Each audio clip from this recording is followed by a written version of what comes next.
Joining me now is a Republican Senator Pat Toomey of Pennsylvania. Senator Toomey, welcome back to Meet the Press, sir.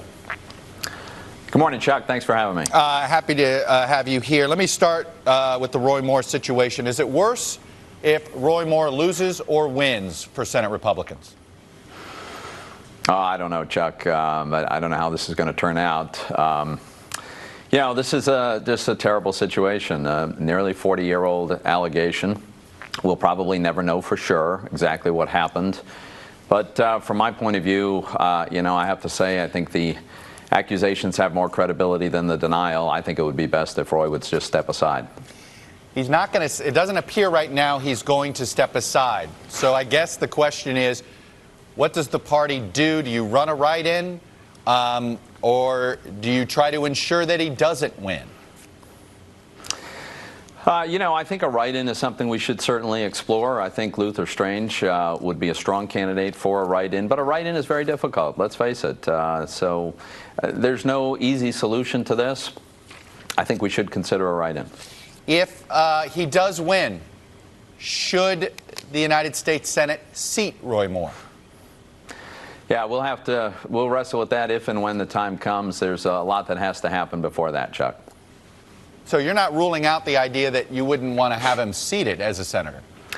Look, I suspect we'll learn more between now and then, Chuck, and I'm not going to, project what we should be doing under that hypothetical. Let me ask you this, just bigger picture here. Why do you think that there seems to be people are picking a political ideology or a political preference over what is clearly morally repugnant? I'm not sure who you're referring to. I think Republicans have addressed this in a thoughtful and responsible way, right? We've got a 40-year-old allegation that is unprovable, probably.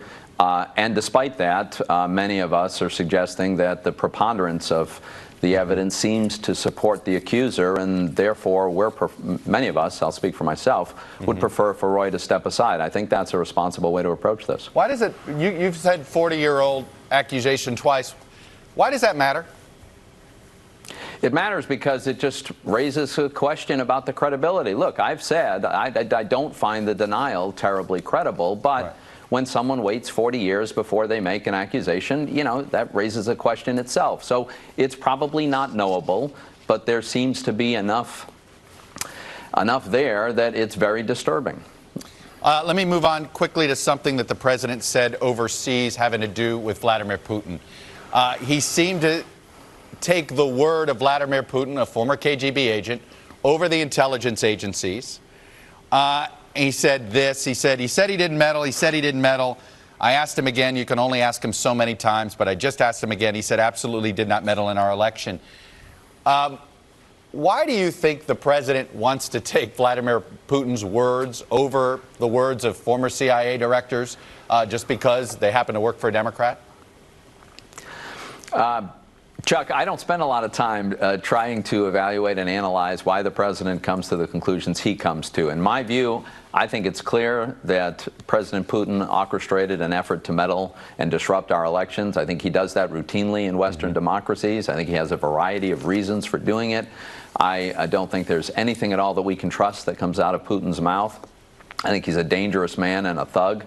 And look, I think that's the view of many of my colleagues. Has he been punished enough? Because the president has implied that essentially we've got to stop sort of confronting Putin on this.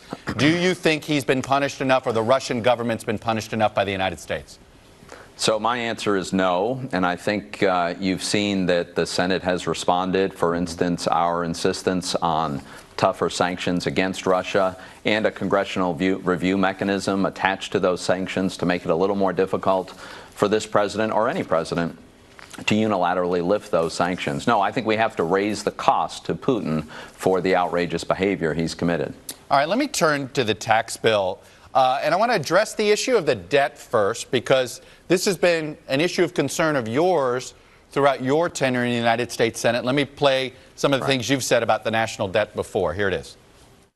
We've got $16 trillion in debt. This is totally unsustainable. We've got to begin to get this under control. We're on an unsustainable fiscal path. We have deficits that are too large. I just don't think we can kick this can down the road any further. Quite a few analyses of this tax plan indicate that it's going to be a budget buster. You've already voted to expand. You're willing to expand the debt by $1.5 trillion over 10 years. I know you believe in some form of dynamic scoring. I get that. But why do you have some tolerance here of expanding the debt now versus over the last 7 years? So let me be very clear, Chuck. If we pass this tax reform package in something like its current form, we will reduce the size of the deficits and we will have smaller debt than we otherwise would. This bill contemplates, really, compared to the current policy, the current path that we're on, $1 trillion in foregone revenue without taking into account the greater economic growth, a larger economy, and therefore more revenue to the federal government. The Tax Foundation has done its analysis, and they have come to this conclusion that it will generate more revenue than the path we're on now, therefore a smaller deficit. And here's another way to think about it. We've got a box that we have created. There's a limit to how much foregone revenue on this very restrictive static scoring we can produce. It'll take only 0.4% of extra economic growth to entirely fill in that hole and reduce the size of the deficit. I think if we pass this bill, we'll get more than that in extra economic growth. So if you believe that cutting taxes somehow will increase revenue to the Treasury, then why not cut them more? Okay. What is the line? Because, Chuck, first of all, what is the line there? That's a complete mischaracterization. It is the most profound tax reform in over 30 years. We're going to take the U.S. business tax code from one of the worst in the world from the point of view of a potential investor to one of the best in the world. We do not get our share based on the size of our economy. We don't get our share of foreign direct investment. I think that's partly because we uniquely punish investors in ways that no one else does. We're going to clean that up. We're going to create tremendous incentives to invest in the U.S., both domestically and from overseas. That is going to generate more economic growth. If all we were doing was changing rates, that would be a different matter. This is a profound change that is going to really be very pro-growth. And Senate Majority Leader Mitch McConnell admitted that he misspoke when he said that not everybody was going to get a tax cut.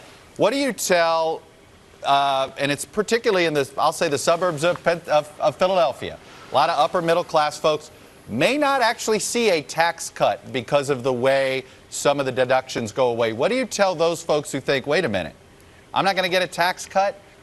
Even though I've been voting Republican and been promised that I was going to get this tax cut?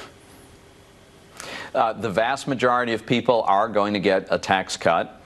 And anytime you really reform the tax code, there will be some outliers that may not get a tax cut.